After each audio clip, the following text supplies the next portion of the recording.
Okay, thank you so much, and thank you so much for being here today with us.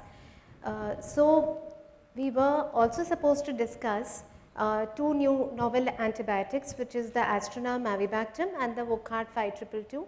And in the interest of time, I thought that we can club those two antibiotics with the panel discussion.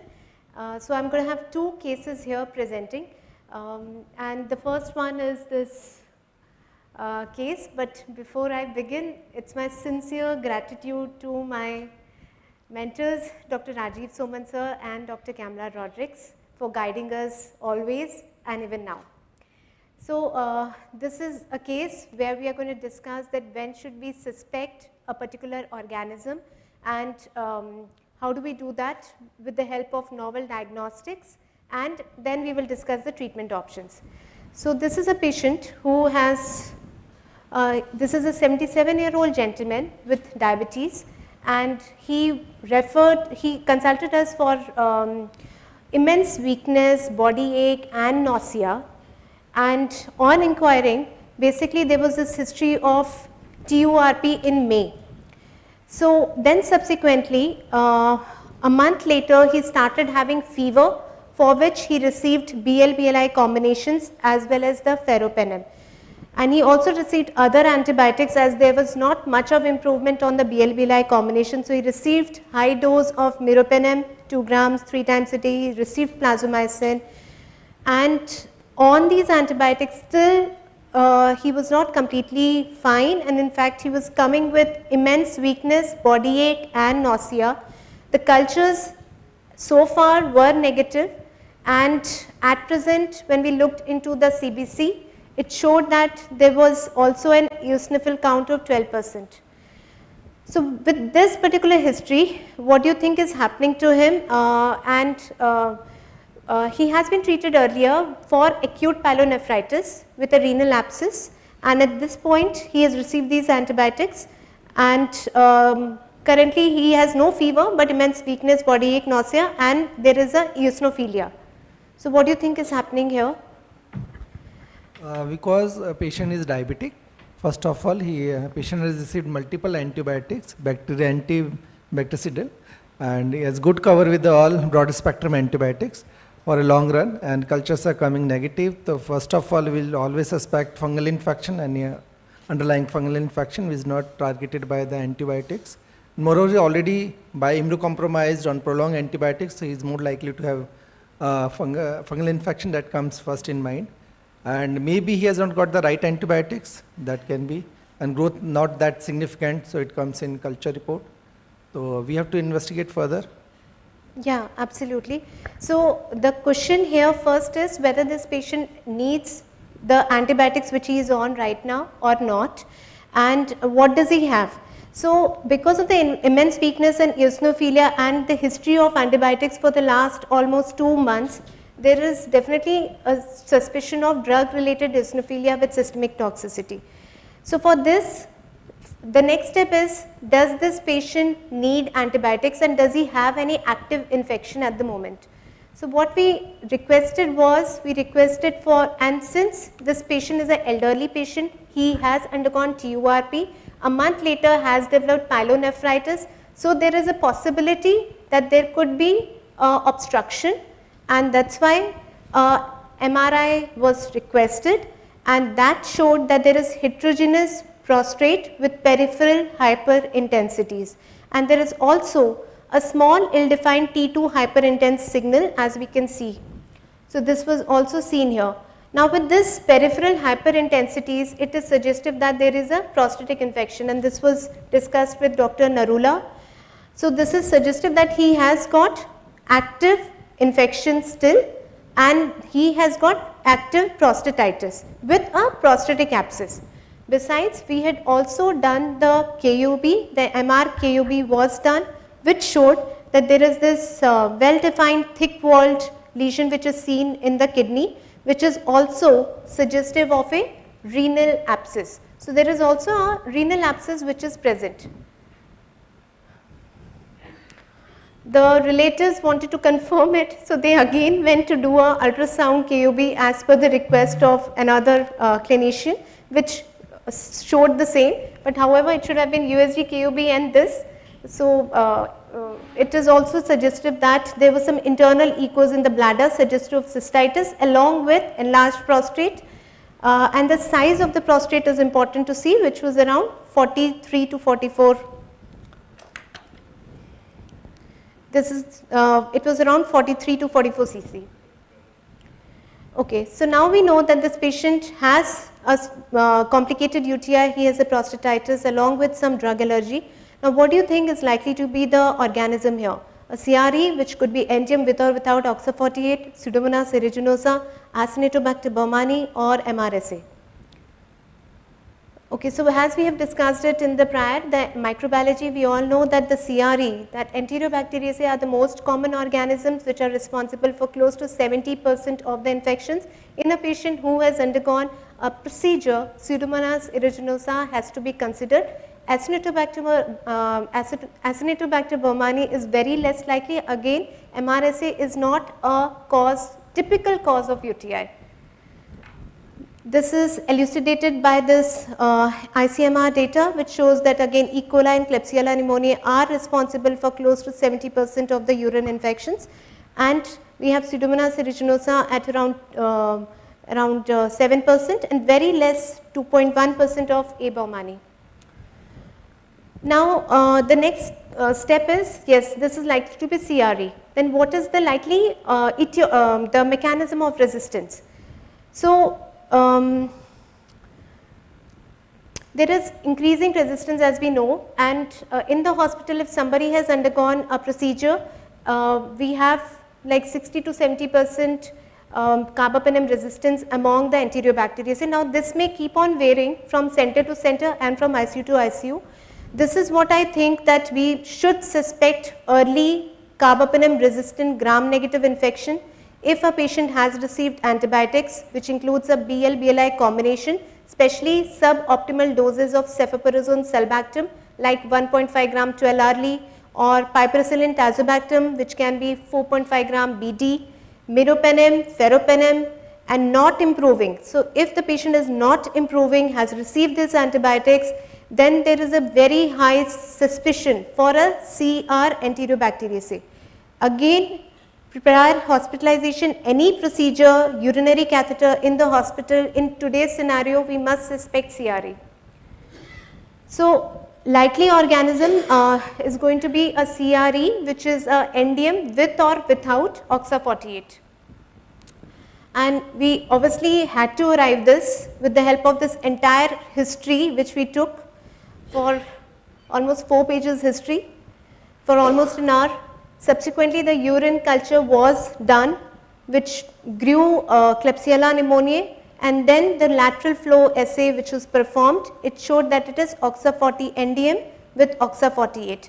This is courtesy Dr. Neha Lal. So we had sent this isolate for further susceptibility, because this was a CR Klebsiella pneumoniae, and here we have this meropenem amices, which is more than 128. The Aztreonam Avibactam was 0.25, Cas-Avi with Aztreonam was 0.25, and of course the Cefepime Zidibactam was 1. So in this particular patient, it was difficult. What we started was, since it's a CRE, the ideal choice, a less nephrotoxic agent, nephrosafe would be a combination therapy. Initially, we definitely wanted to procure Aztreonam Avibactam, but this had to be procured from the UK on a compassionate basis, which takes around 14 days. So we started this patient on Ceftazidime Avibactam with Aztreonam. The patient tolerated the medicines, and CRP, which was elevated, also reduced. Later, this Aztreonam Avibactam combination was started.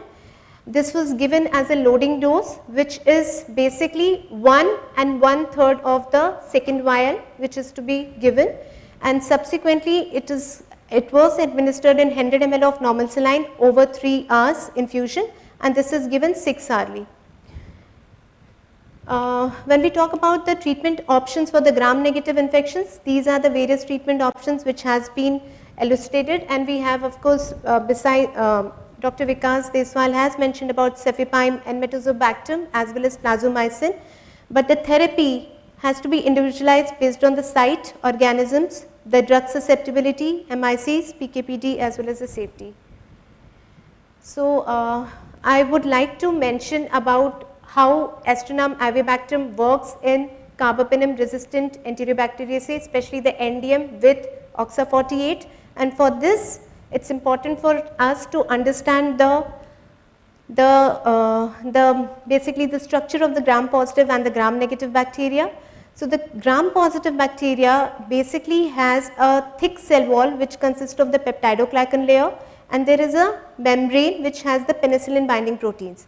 Most of the antibiotics, they bind to the penicillin binding proteins and inhibit the synthesis of the peptidoglycan, thereby resulting in the cell wall lysis. For the gram negatives, the mechanism of action is that the drug has to, there is basic, for the gram negatives there is an outer membrane, then there is this periplasmic space, the peptidoglycan layer, and there is this inner membrane which has the penicillin binding proteins. When we talk about Aztreonam and Avibactam, Aztreonam is a monobactam which has activity against the NDMs. Now this NDM basically, however, the Aztreonam gets hydrolyzed by the ESBLs as well as the OXA. So the combination of Avibactam, which is a beta lactamase inhibitor combination, protects the Aztreonam against the ESBLs as well as the OXA, and this Aztreonam subsequently. So in the periplasmic space, Avibactam protects the Aztreonam, and the Aztreonam then binds to the essential penicillin binding protein 3, which then inhibits the peptidoglycan synthesis, and this results in the bacterial killing. To basically summarize here as with this, the Aztreonam is hydrolysis to, it's stable to hydrolysis by the metallobeta lactamases. However, this Aztreonam, it gets killed by the ESBLs as well as the AMC and the OXA. So the Avibactam protects the Aztreonam against these beta lactamases. This combination passes through the periplasmic space and inhibits the PPP3, and this results in the bacterial killing. This is one of the data regarding the Aztreonam Avibactam, which was published recently in the Criticare 2025 and subsequently in the recent SITSCON 2025 as well, that most of the CR Klebsiella pneumoniae which we have is a combination of the metallobeta lactamases. Here NDM is close to 34% and NDM with OXA48 is close to 66%. And when we look at the susceptibility of the MBL producing Carbapenem Resistant Klebsiella pneumoniae, we have colistin susceptibility to 92%, whereas the Aztreonam Avibactam susceptibility among the MBL producing Carbapenem CR Klebsiella pneumoniae was 100%. So it was found that it was active against most of the MBL CR Klebsiella pneumoniae.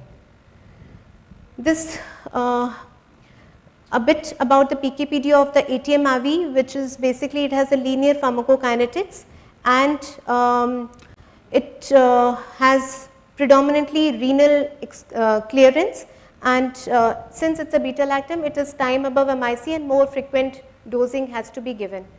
Now for ATM-AVI, it is very important to understand that the PKPD target for the Aztreonam should be more than 60% of time above MIC for the dosing interval, and for Avibactam, the concentration of the Avibactam has to be, the free drug concentration should be more than 2.5 milligram per liter for 50% of the dosing interval, and we would want the combination of ATM-AVI to achieve a joint PTA of 90%.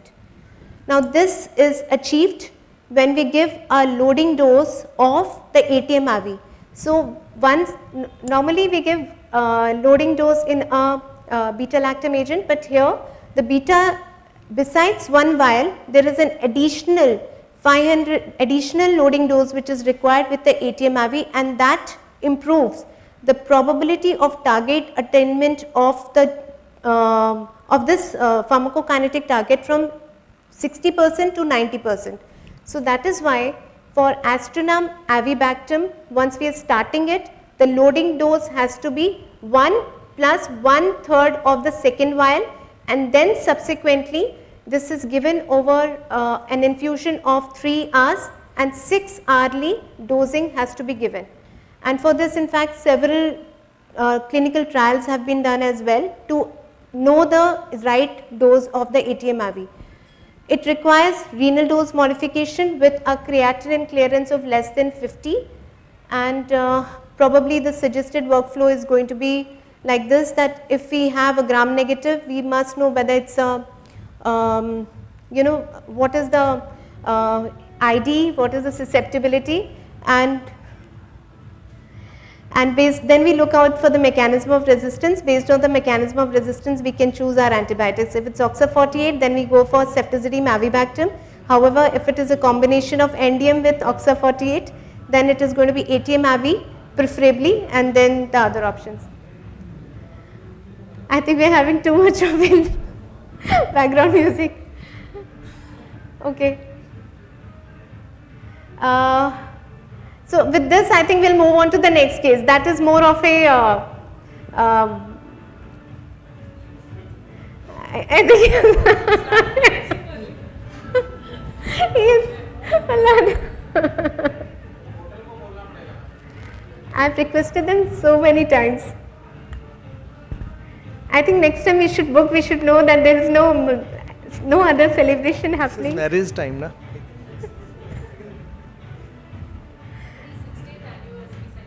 Okay. 60th wedding anniversary. 60. नीचे board लगा हुआ है. अच्छा. Daytime. They can celebrate in daytime only. Okay, change to the next one, please. Start the next one.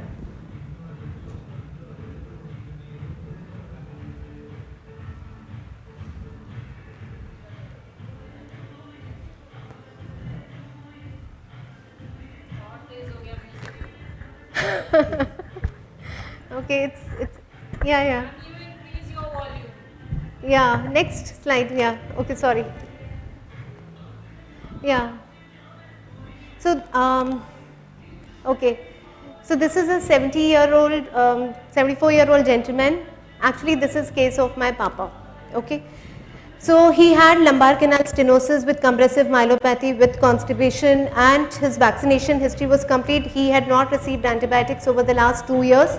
He had undergone TURP in 2010, and then as a part of pre-operative evaluation, all the blood tests which were done, they were normal. The lab investigations were normal. He also underwent a dobutamine stress echo, which was absolutely clean. Now he undergoes TLIF, which is translumbar decompression with two level implants which were placed inside, and since he had allergy to the penicillins as well as first and second generation cephalosporins and quinolones, he received teicoplanin as the preoperative antibiotic. During the surgery, the catheter was inserted, and then post-operative he again had teicoplanin and amikacin and was receiving PCM for the pain. Post-operatively, there was some bleeding at the surgical site and the clipping was performed. The next day was fine, he was good, he walked, and the Foley's catheter was removed. However, in the evening, there was bladder retention, there was overflow incontinence, and he was saying that I am having some mild burning sensation. Now, the next morning, he again had, the catheter had to be reinserted, almost 1.5 liters of urine poured out. He was started on this combination of silodosin with dutasteride. There was no fever, WBC. As he was also on PCM probably, the CRP was significantly elevated, but this was just day 2, so it was very difficult to probably say that it is infection or it is post-operative CRP elevation. Now he was discharged on post-operative day 4 with Foley's catheter, and he was advised to follow up with the urology after 10 days.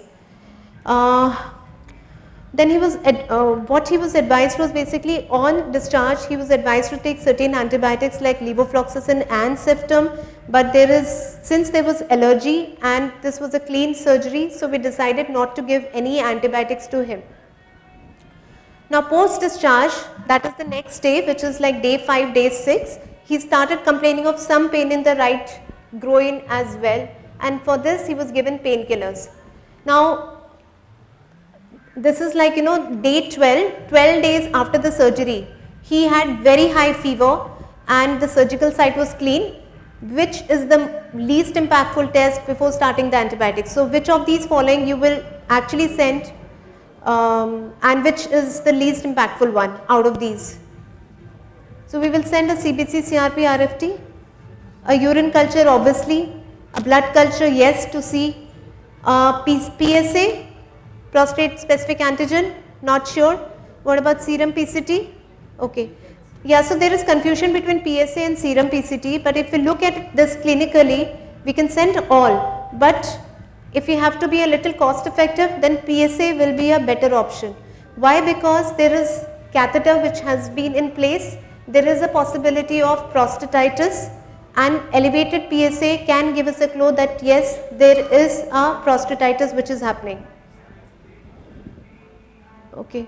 So in fact, I hadn't think of it, and the credit will go to my urologist friend Dr. P.J. Gokul Krishnan, who said that we must send it, and in fact the prostate PSA levels were high and it was 4, and this came, of course the PSA levels came later, and we had collected the blood cultures and the investigations, and after collecting the urine culture, I gave him 1 shot of amikacin, which was, the sample was collected like this through the port and the blood cultures like this. Now while we were taking him to the hospital, he had a syncope, and we had to elevate his legs as well. Now what next? What is the correct order of action? Do not change the catheter, repeat the urine culture, start antibiotics. Start antibiotics, meropenem, and then change the catheter to prevent bacteremia. Change the catheter, take urine culture from the freshly placed catheter, and then start antibiotics, any of the above. So the answer, the correct order of action would be change the catheter, take the urine from the freshly placed catheter, and then start the antibiotics, because even 1 shot of antibiotic may reduce the growth of the bacteria and we may not know. And of course, meropenem was sought based on the Merino trial that it is definitely better than piperacillin tazobactam. And why is this important? Because biofilm gets formed and it's important to change the catheter for the source control. Now we started him on meropenem, however, he was still in sepsis and he was shifted to the ICU, and thanks to Dr. Munish for taking care during this time. Here, as he was still septic, fever was still persistent, I discussed it with a couple of my friends and we thought that there is a possibility of Carbapenem Resistant Gram-negative bacilli, and we gave him a loading dose of colistin along with phosphomycin while we were awaiting the culture results. Now that's when the next day a microbiologist friend Dr. Tina mentioned that the urine culture from the home sample is growing NF-GNB, and in fact it is probably looking like Acinetobacter baumannii. The repeat culture which was done from the fMRI after 1 shot of amikacin was not showing any growth so far, and the blood cultures were negative as well. So NF-GNB, when we think about NF-GNB, all are NF-GNB except which of the following are non-fermenting GNB? Pseudomonas, Acinetobacter baumannii, Stenotrophomonas maltophilia, Morganella, E. coli. So here all except E. coli, these are the fermenting GNB, and we have Morganella morgani, which is an Enterobacteriaceae, but it is also a non-fermenting GNB. So this is the list of NF-GNB as we can see here. Now why she thought that this could be Acinetobacter probably was because we have the Enterobacteriaceae which are typically fermenting GNBs. But Morganella morgani is again a NF-GNB and it is also oxidase negative like Acinetobacter. So maybe there was a confusion. But then we quickly okay, now with this NF-GNB when we have, what is the other test which we can do for early ID and which will help us in choosing the antibiotics? So what should we do? Lateral flow assay and Maltitov, expert Carba, BCID panel, or none of the above? Pardon? The lateral flow assays and the Maltitov, right? Or BCID panel? Yeah, absolutely. So even BCID panel can be done, but this will be much more costly. So what we did was, so we performed this lateral flow assay from the phenotypic growth of the bacteria, which detected that it was a NDM producing Morganella morgani, and a Maltitov was requested for, and that showed that this was Morganella morgani as the bacteria.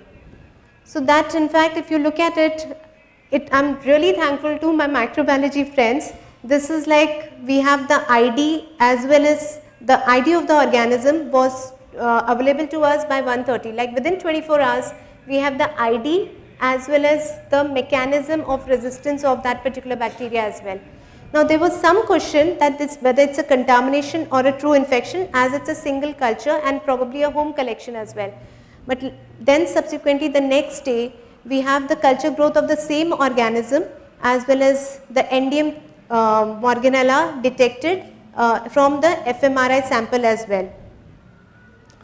Okay, so now with this, what should be the antibiotic choice? Should we switch to meropenem, colistin and fosfomycin to be continued? Should we switch to Ceftazidime Avibactam with Aztreonam or Aztreonam with Avibactam? Ceftazidime Avibactam with Aztreonam, right? Yeah. So definitely, because now this ID is so important to us, because if Morganella morgani is intrinsically resistant to colistin and fosfomycin, if we had waited for another 24 hours, probably we would have given another dose of colistin and that would have deteriorated the kidney function. So here the early ID avoided the nephrotoxic colistin and we quickly shifted the antibiotics to Ceftazidime Avibactam with Aztreonam. We did not switch to this, we switched to Aztreonam and Avibactam. Why? Because Papa had allergy to the first and second generation cephalosporins. So we wanted to decrease the burden of the beta lactams, and that is why a combination therapy of Aztreonam Avibactam was given. And there was a response to this initially. Now subsequently, next investigation which will help in the management. So we did go for the MRI KOB, which showed that there was a prostate size of 59 cc with heterogeneous enhancement. And this is very important, that whenever there is a heterogeneous enhancement, the size of the prostate has to be looked out for. I'll go straight away to this, that the normal size of the prostate is 15 to 20 cc. So if the size is elevated, we should think about prostatitis. There was also a spinal collection, so this could be implant related infection, and that is why, and another important point was that per rectal examination was done, and that showed that there was no tenderness. Now it's important to remember that even if there is per rectal no tenderness, then still patient can have prostatitis. So reviewing the MRI, it showed that there was this peripheral enhancement here. There was a renal abscess, and this was the culture report which showed that the synergy was also negative for this Morganella morgani, which was NDM producer.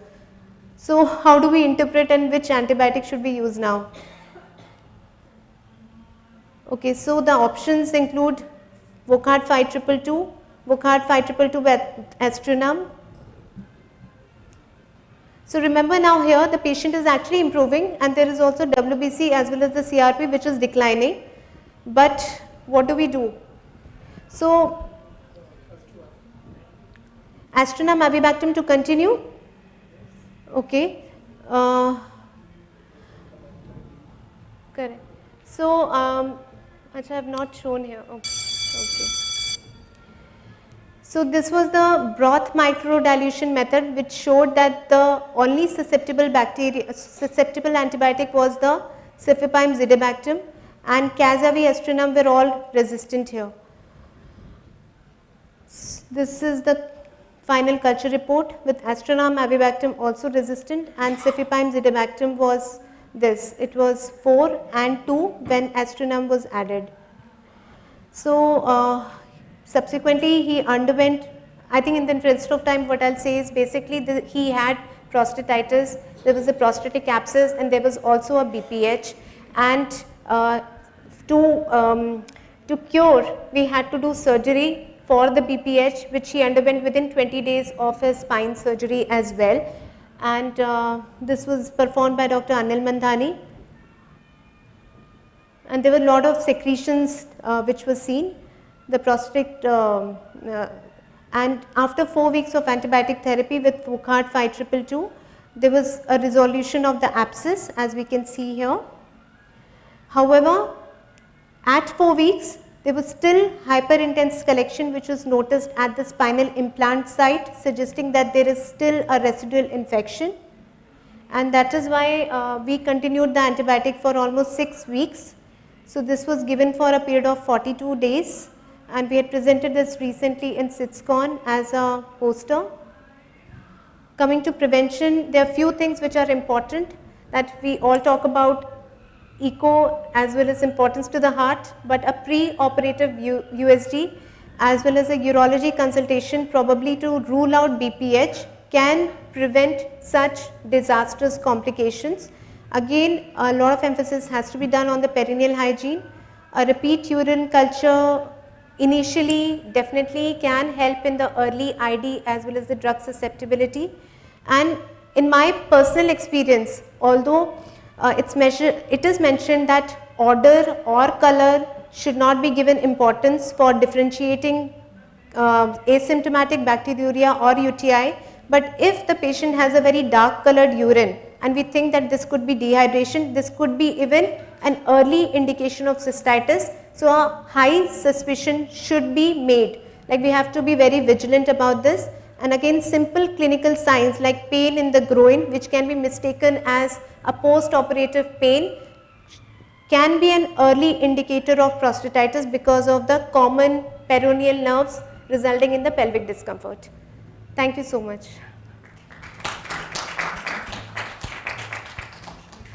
Thank you, Dr. Neha. I think both the cases very very informative, and how the second case, because it is your dad, so how you have, I think there is a one thing there is a clinician and microbiologist, how they are actually discuss, that is another very, very important point which I'll tell you.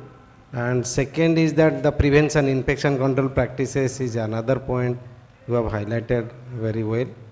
And the first case also, that is also very important, like the neuromolecular, how is it, like this, how you got this drug from Wakat directly, because it is not on the market. Yeah, absolutely. So this is not available. So they helped us in getting it on a compassionate basis after the DCGI approval.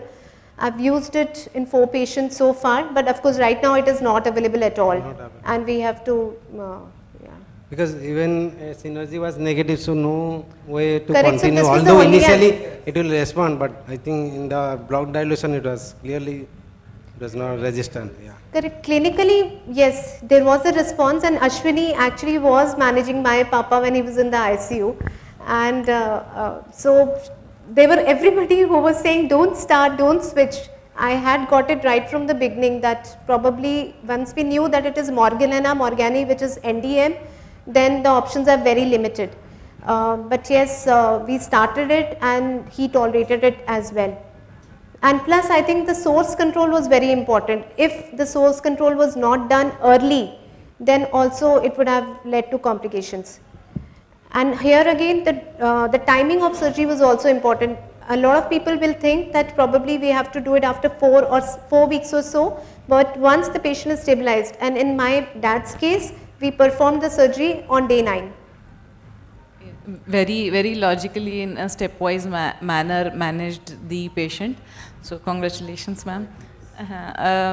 We are also seeing many carbapenem resistant infections post any minor urological procedure also, which is absolutely worrisome, because the more challenge comes in transplant patient, where they just go for stent removal and come back with a carbapenem resistant E. coli in their urine culture.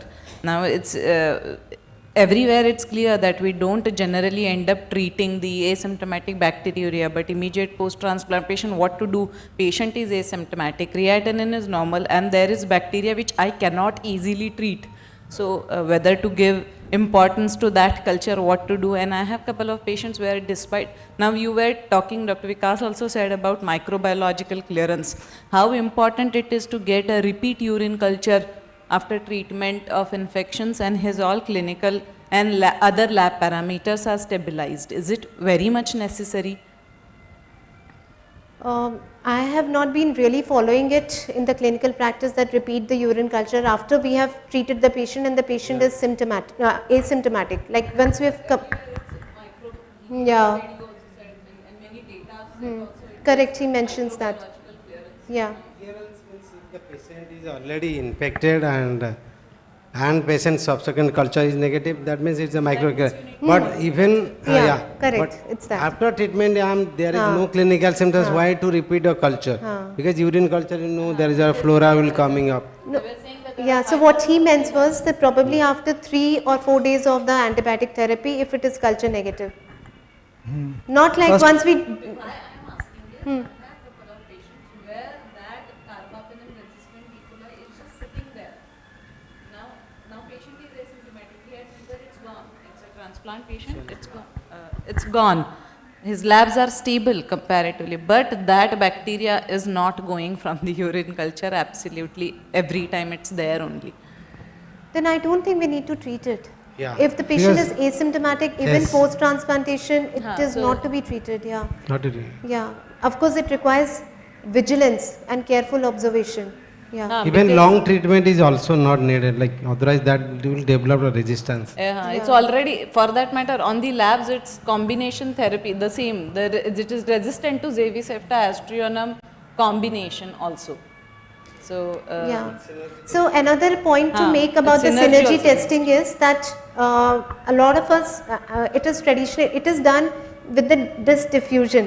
Ideally, the recommendation is to do a broth microdilution test or method, and the disc diffusion can miss out at least 45 to 50% of the, it can give false negative synergy. So it may be synergistic, but when we do it through disc diffusion method, it may be false negative. And if we do through broth microdilution method, which is the recommended method, we may get the synergy that it is working. and what's the take on ceftriaxone ADTS albactam in the carbapenem resistant? Okay, so again, this has been a molecule which I have used in the past, not very often, but I have used it. And in patients with UTI, I did have a good response. And in fact, it was a few of the skin and soft tissue infections also, there was a good response. But yes, I think over the last few years, I have not been using it. I I have think used it in the past, but There is one Yeah. ICMID paper where they say, like in the rapid carba, if only NDM is positive, some cases only in the genotyping method NDM is positive, then ceftriaxone sulbactam ADT response. We have seen few cases, but for that susceptible test is not required. You have to do a rapid carba. If it is only NDM, you can try the LRS can work. Not for as per go for susceptibility, because susceptibility will give a false interpretation. So congratulations first of all, Dr. Neha, you have done remarkable job to save your father by every hook and method. You have done very investigation and everything you have done it, and very difficult to procure medicine from out of India. So I want to ask a Indian simple medicine. Indian medicine. no, but it was Not procured from available. Italy. Yes. Yeah. Yes, it's not freely available, so very difficult to procure. So I just want to ask you a simple question. If we are discharging this patient, should we start on some empirical antibiotic to Discharging. save the on discharge, mostly we write some antibiotic Yeah. to prevent from the UTI. Some complication like this. Is it practice we should follow to write any antibiotic while discharging the patient? You mean Routine antibiotic, anything like that? No, for which circumstance? Like In this your further circumstances, this could have prevent any complication like this? you mean that? Your father in Yeah. father case, So no basic- antibiotic was given that discharge Yeah. time. So what he developed this UTI, it was actually from the catheter which was inserted in the OT itself. It was This is all history. Patient has got full his catheterization history. So Yeah. should we have given antibiotic? no, no, Should not do? no. If a Okay. patient is on catheter and there is no infection, then no need to give any prophylactic antibiotic. Basically, care for the prevention of UTI should be done. I think we'll move on to the next session in the interest Yes, of time. definitely. Any question from the audience? I think Okay. because of We time, close- I think we should move. Yeah, to the we'll next. move to the next session.